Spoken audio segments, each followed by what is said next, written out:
बघा आपला next example आहे आता. A fair coin is toss 3 times. Let x denote 0 and 1 according as a head or tail occurs on the first toss and let y denote the number of heads that occur. बघा मग आपल्याला x काय denote करतोय 0 and 1 according as a head and Y काय denote करतोय मग आपल्याला denote the number of heads that occur. आपल्याला फर्स्ट फाइंड करायचंय बघा. First obtain the joint probability distribution of x and y. हे बघा आपल्याला हे फर्स्ट फाइंड करायचंय. सोल्युशन बघूया. म्हणजेच ई काय घेऊ मग आपण. E of tossing a fair coin thrice. किती वेळेस सांगितलं आपल्याला. Thrice. Sample space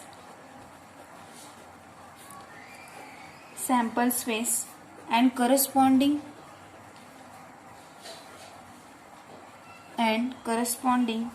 x and y values are as below. बघा मग आपण ई काय घेतलं. Tossing a fair coin thrice म्हणजे 3 टाइम्स आपल्याला काय सांगितलंय. 3 टाइम्स कॉइन टॉस केला तर मग sample space and corresponding x and y values are below. बघा मग एक्स आणि वाय चे आपल्याला व्हॅल्यूज लिहायचे आहे. पहिले आपण काय करू. सॅम्पल स्पेस ओहमने 3 टाइम्स कॉइन टॉस केल्यावर किती पॉसिबिलिटीज येतील ते लिहून घेऊया. Sample space omega is equal to set of first time 3 heads असू शकतात. 3 times heads, 2 time head, 1 time tail. Head tail head.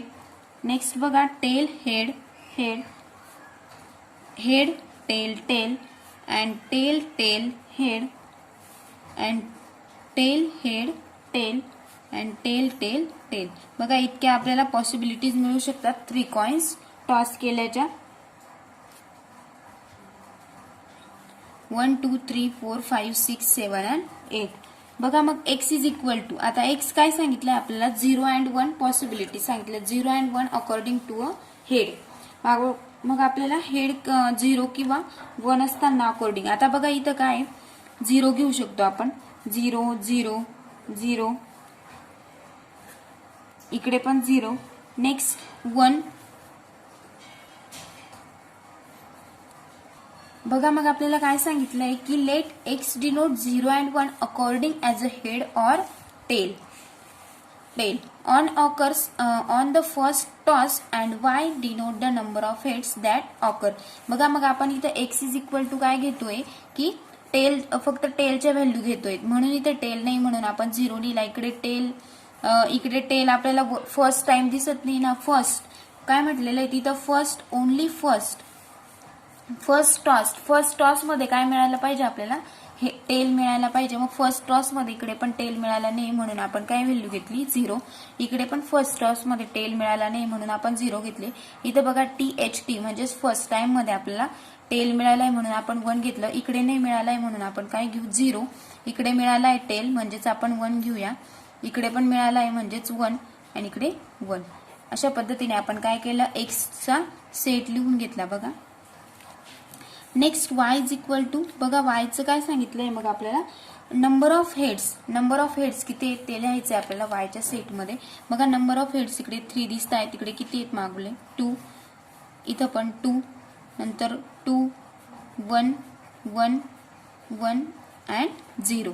बघा हा काय सेट लिहिला मग आपण. नंबर ऑफ हेड्स किती दिलेले आहेत ते आपण त्याचा सेट लिहिला. म्हणजेच देअरफॉर आपल्याला मिळालं x is equal to 0 and y equal to 1.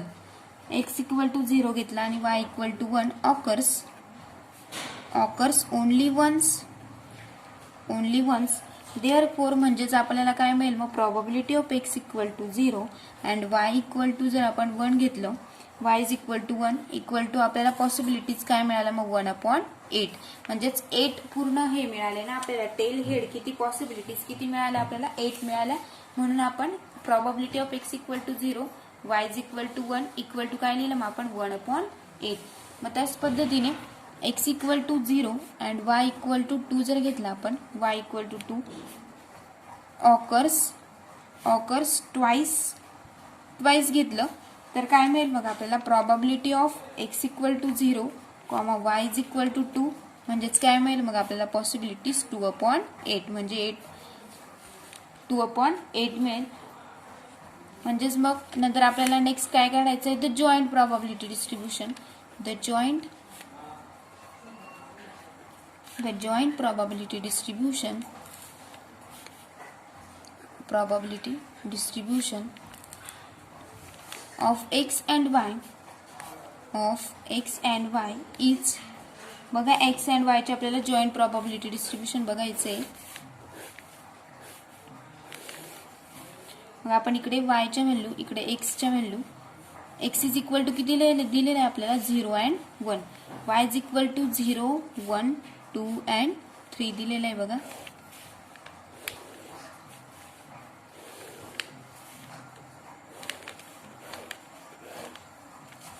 मग बघा x 0, 0, 0, x equal to 0 and y is equal to 1. आताच आपण काढलं किती आलं ते 1/8. x equal to 0 and y is equal to 2 किती आलं आपलं 2/8. x equal to 0 and y is equal to 3 किती मिळालं ते आपल्याला 1/8च मिळेल.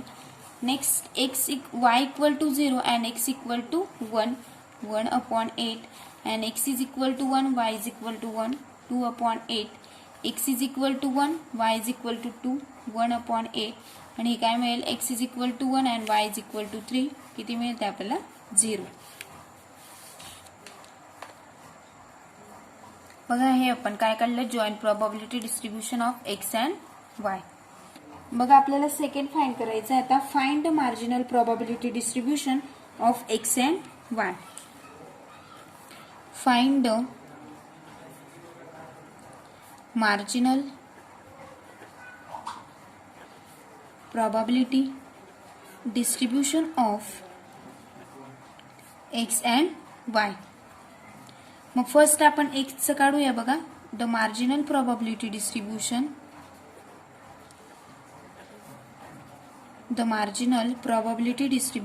ऑफ x लिहायचा आणि काय लिहायचा, p of x and p of x. आपण हा बॉक्स करून घेऊ.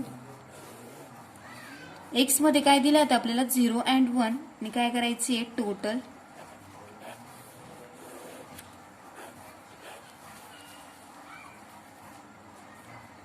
बघा मग आपल्याला p of x is equal to म्हणजे x किती वेळेस आपल्याला 0 मिळालेले आहेत x च्या याच्यामध्ये. बघा मग आपण 0 किती वेळेस मिळाले आहेत, 1, 2, 3 अँड 4.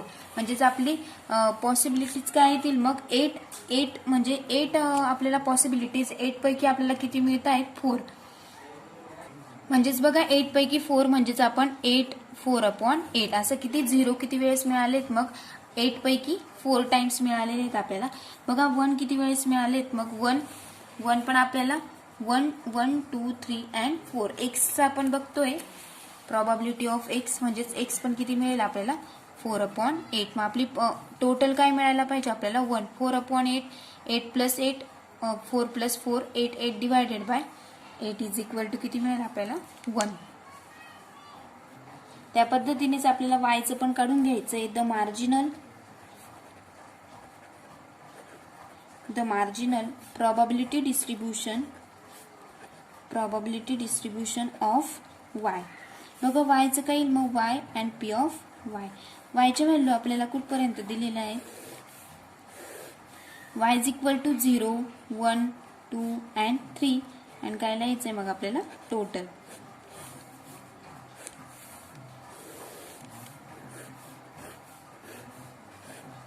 बघा जर आपण y चं बघितलं तर y च्या याच्यामध्ये p ऑफ y 0 किती वेळेस आहेत 1 टाइम्सच आहे म्हणून 1/8.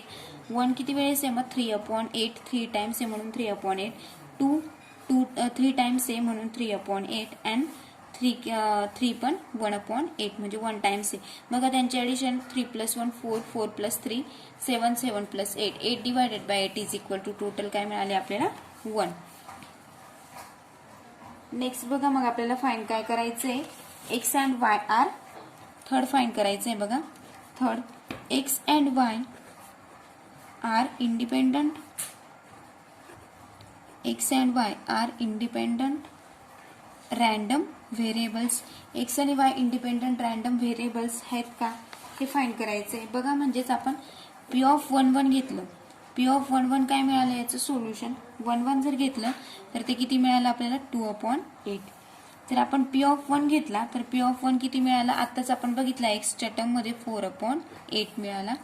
नेक्स्ट बघा पी ऑफ 2 किती मिळाला, मग p of 2 is equal to 3/8 मिळाला. म्हणजेच therefore p of 1 1 is not equal to P of 1 2. P of 1 into P of 2 हे कसे नाही मिळाले मग आपल्याला, इक्वल नाही आहेत. P of 1 into P of 2 is not equal to P of 1 1. म्हणजेच therefore x and Y are not independent random variable. बघा नेक्स्ट एक्झाम्पल आहे आपलं. A hand of 13 cards is drawn at random from ordinary pack of playing cards. Write down the joint probability distribution of x, the number of clubs, and y, the number of heads. Hence obtain the marginal distribution of x and y. बघा आपल्याला hand of 13 cards बद्दल बोलायचं आहे आपल्याला. बघा 13 cards दिलेले आहेत. From an ordinary pack of playing cards write down the joint probability distribution of x, the number of clubs and y the number of hearts. बघा मग सोल्युशन बघूया. ई घेतला आपण. 13 cards are drawn at a random without replacement from a pack of playing cards. Sample space consist of 53C13. असं 53 का घेतला आपण, कारण पूर्ण कार्ड्स किती असतात आपली 53 असतात. 53 पैकी आपल्याला कितीचं विचारलंय, 13चं विचारलंय, म्हणून आपण काय घेतलं 52C13 points. The joint probability distribution of x Y is, आपल्याला probability of x Y is equal to 13CX 13CY and 26C 13 minus x minus y divided by 52C13. x ची व्हॅल्यू आपल्याला 13 पर्यंत दिली, y पण आपल्याला किती दिलेला आहे 13 पैकी. आपण 13x घेतलं, 13y घेतलं आणि 26 म्हणजे 13x चे आणि 13y चे असे काय घेतले आपण 26 13 minus x minus y. मग नेक्स्ट बघा the marginal probability distribution of x. आता फक्त आपल्याला एक्सचं जर काढलं तर काय मिळेल मग p of x is equal to 13CX into 39C into 13 minus x. म्हणजेच काय केलेलं आहे 13 3 जा 39 13CX into 39C into 13 minus x. 13 minus x केलं. बघा फक्त एक्स ची टर्म काय केली आपण 52 मधून काय केली 52 मधून एक्स ची टर्म मायनस केली तर 52 मायनस 13 केलं तर किती मिळतील आपल्याला 39. म्हणून इथे काय स्टेप आली मग 13CX into 39C into 13 minus x divided by denominator as it is 52C13. x is equal to 0 1 2 dash dash dash 13. आणि same probability the marginal probability distribution of y. च्या वेळेस काय करायचंय मग 13च मायनस करायचंय, कारण x ची पण व्हॅल्यू आणि y ची पण व्हॅल्यू काय दिलेली आपल्याला सेम. मग the marginal probability distribution of y, p of y is equal to 13CY. x च्या जागेवर y. इथं पण तसंच केलंय आपण. काय केलंय 13 मायनस y म्हणजेच काय केलंय 52. y काय आपला 52 मधून जर आपण 13 सबस्ट्रॅक्ट केले तर किती मिळतील आपल्याला 39C into 13 minus y divided by 52C13. y is equal to काय मिळालं आपल्याला 0 1 2 डॅश डॅश डॅश 13. बघा मग हेच विचारलेलं होतं आपल्याला की नंबर ऑफ हेड्स किती मिळतील बा, किती आपल्याला कार्ड शिल्लक राहतील. तर या आपण काय केलं marginal probability distribution of X and marginal probability distribution of Y काढून घेतलं. नेक्स्ट एक्झाम्पल बघा. Two discrete random variables X and Y taking value 0 and 1 have probability of X equal to 0 Y is equal to 0 equal to 2/9 दिलंय. Probability of x equal to 0, y is equal to 1 is equal to 1/9. Probability of x equal to 1, y equal to 0 is equal to 1/9. probability of x equal to 1, y is equal to 1 is equal to 5/9. Examine whether x and Y are independent. बघा x आणि y independent आहे की नाही ते आपल्याला find करायचं आहे. Solution marginal probability distribution of. आता एक्स आणि वायचा विचार आपण फर्स्टली काय प्रूफ करूया. X marginal probability distribution of x. मग एक्स लिहून घेतला probability of x. X is equal to 0 आणि 1. इथं दिलेलं आहे 0 आणि 1 व्हॅल्यू घ्यायची आहे. एक्स इक्वल टू 0 आणि एक्स इक्वल टू 1 म्हणून आपण तिथं तशा पद्धतीने घेऊन घेतल्या. मग probability of X equal to 0 असताना काय काय पॉसिबिलिटीज येऊ शकतात. Probability of X equal to 0, Y equal to 0 येऊ शकतो. Plus probability of X equal to 0 and Y is equal to 1 येऊ शकतो. मग इज इक्वल टू किती येतील हे आणि हे आपण ऍड केलं. 2 + 9 + 1/9 किती होतील 3/9. नेक्स्ट बघा probability of X equal to 1 असताना मग 1 असताना काय होईल. काय काय पॉसिबिलिटीज मिळतील. एक्स इक्वल टू 1, वाय 0 असेल plus X equal to 1 and Y is equal to 1. बघा X equal to 1, Y equal to 0 आणि X equal to 1, Y is equal to 1 असताना 1/9 + 5/9 इज इक्वल टू काय मिळालं आपल्याला 6/9. मग यांची दोघांची जर आपल्याला ऍडिशन केली 6 + 3 9, 9/9 इज इक्वल टू टोटल काय मिळायला पाहिजे आपल्याला 1. नेक्स्ट बघा आपण marginal probability distribution of Y काढूया. वाय घेतला आणि प्रोबॅबिलिटी ऑफ वाय घेतला. 0 1. आता बघा X Y is equal to 0 असताना काय पॉसिबिलिटीज मिळतील आपल्याला. X equal to 0, Y is equal to 0 plus X is equal to 1, Y equal to 0. फक्त एक्स वाय काय पाहिजे आपल्याला 0. बघा दोघंकडे 0 आहे. मग आपल्याला बघा X equal to 0, Y is equal to 0 and X is equal to 1 and Y is equal to 0 हे दोघं घेतलेले आहेत. बघा काय मिळेल 2/9 प्लस 1/9 इज इक्वल टू किती मिळालं आपल्याला 3/9.